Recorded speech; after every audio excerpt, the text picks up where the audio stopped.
Hi, welcome back to another video. 80% of adults suffer from back pain at some point in their life. And one of the most common causes of musculoskeletal back pain is postural dysfunction, meaning that you adopt poor postural habits for a prolonged period of time throughout the day. And many of you out there are trying unceasingly to fix your posture or have tried in the past but aren't getting anywhere. And that's because you're overlooking this one key thing that drives our posture. Well, when people try to fix their posture, they oftentimes focus on the muscles, certain muscles being too tight and other ones being underactive, and trying to then stretch or strengthen certain muscles. But they are not asking themselves, why are those muscles tight in the first place? And it is not like your body just woke up one day and decided it wants to tighten up certain muscles and loosen other ones. It is doing that for a specific reason. And that reason is our center of gravity. So watch till the end of this video and let's explore this further. If you like this video and find this useful, please click the like button. Please leave your comments below and share this video. Hit the notification bell so you won't miss any of my future weekly video release. Please also subscribe to this channel. This is completely free of charge, but will help the channel to grow. Thank you. You see, the back is a complex framework, and the lumbar spine or lower back is a remarkably well-engineered structure of interconnecting bones, joints, nerves, ligaments, and muscles, all working in synchrony to provide support, strength, and flexibility, thus allowing our center of gravity to be maintained over a constantly changing base of support during functional movements. However, this complex structure also makes the lower back vulnerable and susceptible to injury and pain. So, when I refer to our center of gravity, I'm referring to how different joints are aligned within our body to stack our weight over our foot and where our weight is over our foot relative to that. In a neutral position, the spine is supported mostly by the bony structures of vertebrae resting on top of one another. When these curves become either exaggerated or flattened, the spine increasingly relying on muscles, ligaments, and soft tissues to maintain an upright position, causing tension in these structures, with the consequential formation of adhesions and trigger points over time. These can even lead to spinal disc injury. If you take a look at all these different postural deviations, all of them have exactly one thing in common. They are adjusting the position of the body, that is the legs, the pelvis, the rib cage, and the head, in order to keep, or in an attempt to keep, an even center of gravity down the midline of the body running through the midfoot. So, if for example, my pelvis was more in a forwardly tilted position, that is anterior pelvic tilt, then I'm going to subconsciously feel like that I'm falling forward. So I'm going to need to then have something above this to come back, maybe like my upper back, in order to keep balance. That is why anterior pelvic tilt is often associated with hyperlordosis, that is a hyperextension of the spine, also known as the lower cross syndrome. This is mostly a subconscious phenomenon, that is you aren't even really aware of it, and it builds over time. Now you may be wondering, well, how does this even happen in the first place? Why did that pelvis even move forward to begin with? That is the pathogenesis of anterior pelvic tilt. Well, over time, as we progress through life, we tend to become a little bit more sedentary. We tend to move less and we tend to move in the same repetitive patterns when we do move. So we tend to lose movement options and variability. Let's say, for example, over time, your body lost the ability to access internal rotation of the hip. This is very common, especially for those who spend a long time sitting, because this is a position of hip flexion. So the body adapts to that position, causing tightening of their hip flexors. These correspondingly inhibit their glutes, so they lose the ability to extend the hips. Furthermore, extending the hip requires hip internal rotation. Now, that is just one way you can lose internal rotation. But let's just stick to this example.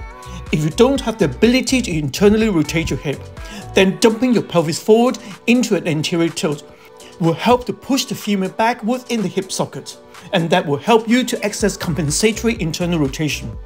This posture and pelvis position could be representing certain movement limitations, and if you don't have the ability to access genuine movement, then that could potentially be problematic. So if you are then stuck in that forwardly tilted position of the pelvis, you will feel tight on the front side of your body. Or you will feel like your lower back is tight because your lower back is in a compressed position. You might feel that your abs are elongated or weak. This is just an example, but I'm trying to illustrate how the muscles aren't the issue. It is the center of gravity here is being pushed forward. Let's now put this to the test.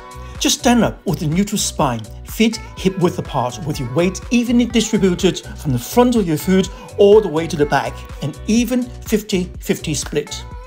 Now lean forward onto your toes and notice how once you get more onto your toes, the muscles of your lower back start to contract to pull you back so you are not falling too far forward. Now, okay, I want you to do it again and notice what happened to your calves. Your calves start to contract to help to pull you back.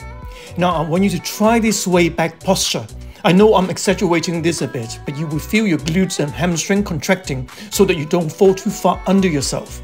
So what we would then want to do is to re-educate our center of gravity to then come back and move relatively onto the back of our foot rather than being pushed forward onto our forefoot.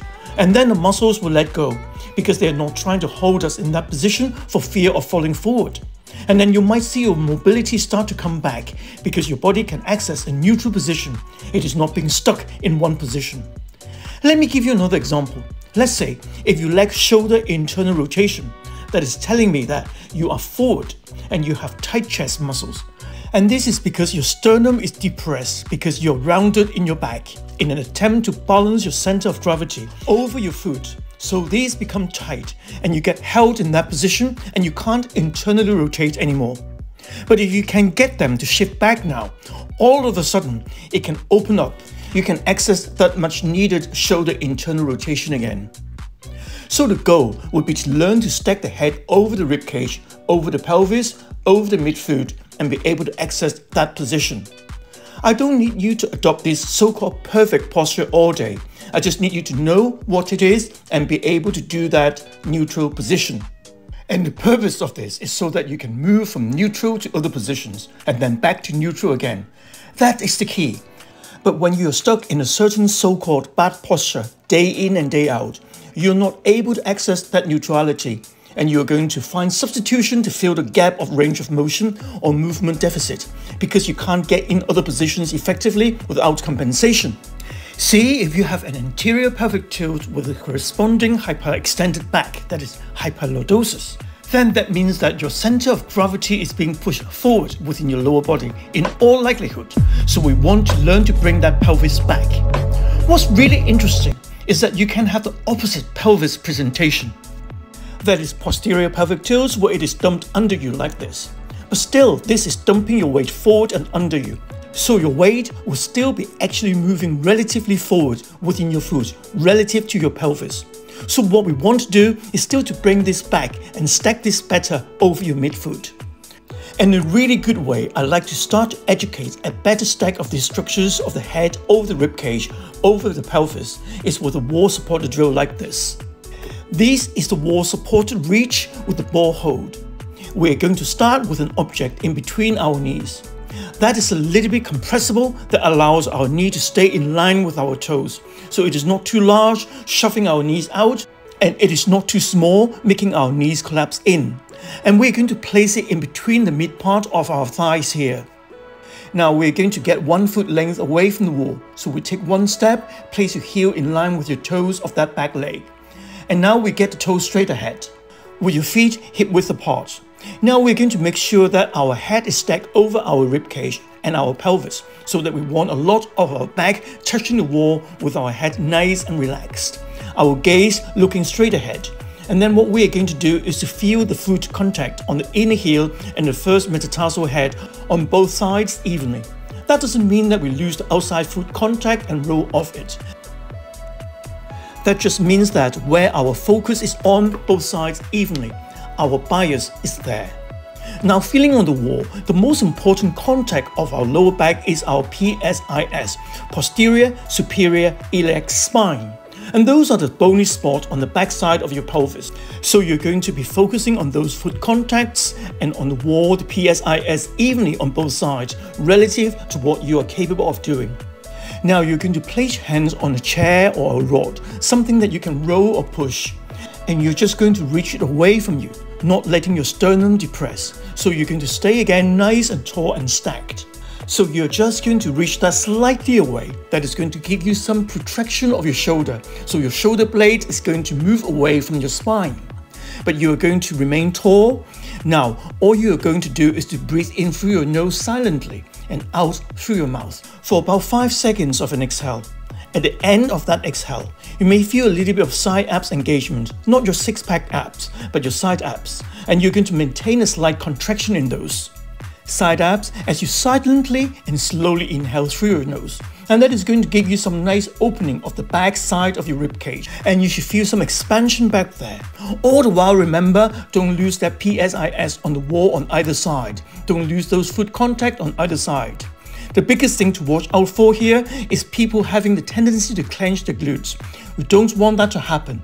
We're trying to stay as relaxed as possible.